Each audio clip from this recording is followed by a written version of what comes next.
Hey everyone, today let's know about some of the lesser known facts about the inscrutable and mysteriously beautiful queen, Cleopatra.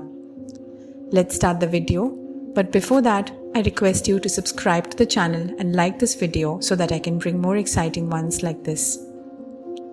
Number 1.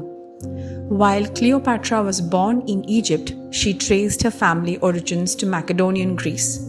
Ptolemy reigned Egypt after Alexander's death in 323 BC, and he launched a dynasty of Greek-speaking rulers that lasted for nearly 3 centuries.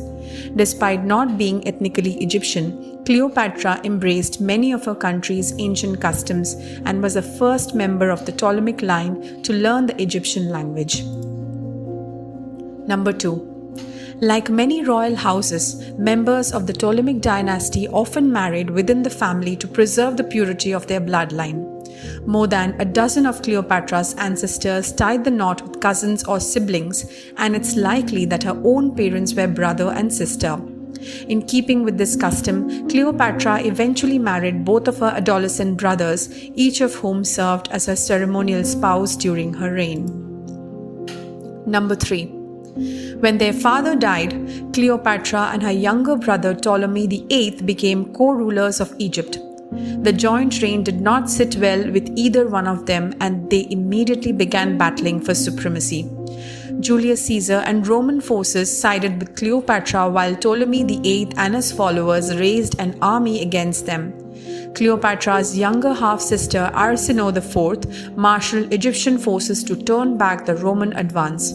Eventually, Caesar and Cleopatra won the war. Ptolemy VIII was killed and Arsinoe was exiled to Ephesus, which is a present-day Turkey. Number 4. Roman propaganda painted Cleopatra as a debauched temptress who used her sex appeal as a political weapon. But she may have been more renowned for her intellect than her appearance. She spoke as many as a dozen languages and was educated in mathematics, philosophy, oratory, and astronomy. There's also evidence that Cleopatra wasn't as physically striking as one believed. Coins with her portrait show her manly features and a large, hooked nose, though some historians contend that she intentionally portrayed herself as masculine as a display of strength. Number 5. Power grabs and murder plots were as much a Ptolemaic tradition as family marriage, and Cleopatra and her brothers and sisters were no different. Her first sibling husband, Ptolemy VIII, ran her out of Egypt after she tried to take sole possession of the throne, and the pair later faced off in a civil war. Cleopatra regained the upper hand by teaming with Julius Caesar, and Ptolemy drowned in the Nile River after being defeated in battle. Following the war, Cleopatra remarried to her younger brother Ptolemy XIV, but she is believed to have had him murdered in a bid to make her son her co-ruler. In 41 BC, she also engineered the execution of her sister Arsinoe, who she considered a rival to the throne. Number 6.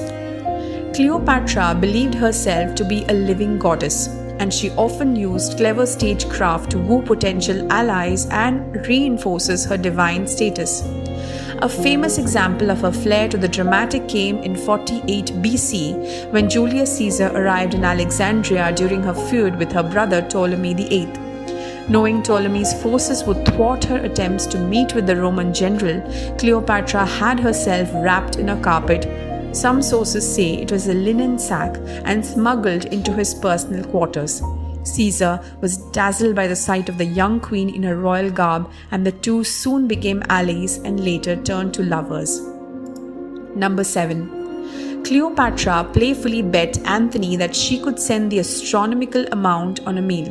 He couldn't fathom any food that would cost so much and agreed to the bet. The joke was on him when the second course, a cup of vinegar, was served. Cleopatra removed one of her pearl earrings, dropped it into the vinegar where it dissolved, and then drank the whole concoction. Although it is probably a myth because vinegar is usually not strong enough to dissolve a whole pearl. Number 8. Cleopatra joined Julius Caesar in Rome beginning in 46 BC, and her presence seems to have caused quite a stir. Caesar didn't hide that she was his mistress. She even came to the city with their love child Caesarion, and many Romans were scandalized when he erected a gilded statue of her in the temple of Venus Genetrix. Cleopatra was forced to flee Rome after Caesar was stabbed to death in Roman Senate in 44 BC, but by then she had made her mark on the city. Her exotic hairstyle and pearl jewelry became a fashion trend.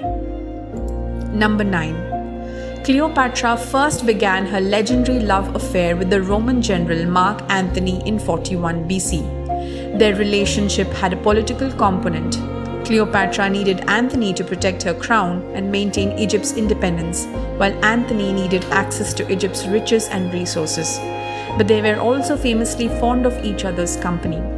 According to ancient sources, they spent the winter of 41 to 40 BC living a life of leisure and excess in Egypt, and even formed their own drinking society known as the Inimitable Livers.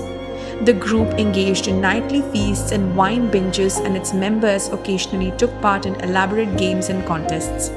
One of Antony and Cleopatra's favorite activities supposedly involved wandering the streets of Alexandria in disguise and playing pranks on its residents. Number 10. Cleopatra's father, Ptolemy VII, was a terrible ruler, leading Egypt through political confusion and economical upheaval because he enjoyed the lure of music more than he did ruling his country. He frequently played and sang during public celebrations. Despite his faults as a leader, Cleopatra was very much a daddy's girl, and she stayed loyally by his side even until his death. Number 11. Cleopatra's elder sister, Bernice, was originally destined to be the queen but died before she could take the throne. From the moment of her sister's death, Cleopatra became first in line and so received an incredible education and traveled her country frequently in order to become acquainted with her own country. Cleopatra was only 18 when her father passed away in 51 BC. On the journey around Egypt that followed in order to introduce the people to their new ruler, she was instantly popular on account of her fluent Egyptian. Number 12. Cleopatra and Anthony famously took their own lives in 30 BC after Octavian's forces pursued them to Alexandria. While Anthony is said to have fatally stabbed himself in the stomach, Cleopatra's method of suicide is less certain. Legend has it that she died by enticing an asp, but most likely a viper or Egyptian cobra, to bite her arm. Cleopatra was also known to conceal a deadly poison in one of her hair combs, and the historian Strabo notes that she may have applied a fatal ointment. With this in mind, many scholars now suspect she used a pin dipped in some form of potent toxin. Number 13. According to the Greek writer Plutarch, Cleopatra was buried with Mark Antony somewhere in Egypt. There's also some evidence to suggest that she had a tomb built for herself in Alexandria, and that it now sits submerged in the Mediterranean. Archaeologists excavating the Taposiris Magna temple near Alexandria have found evidence that could suggest Cleopatra was buried at the site, but more research is needed. She was one mysterious woman with a very controversial life which keeps us thinking about even today. Well, that's it for today. I hope you're liking Nerdies discoveries. Can't wait for the next video to learn more and be fascinated about. See you on the next. Bye.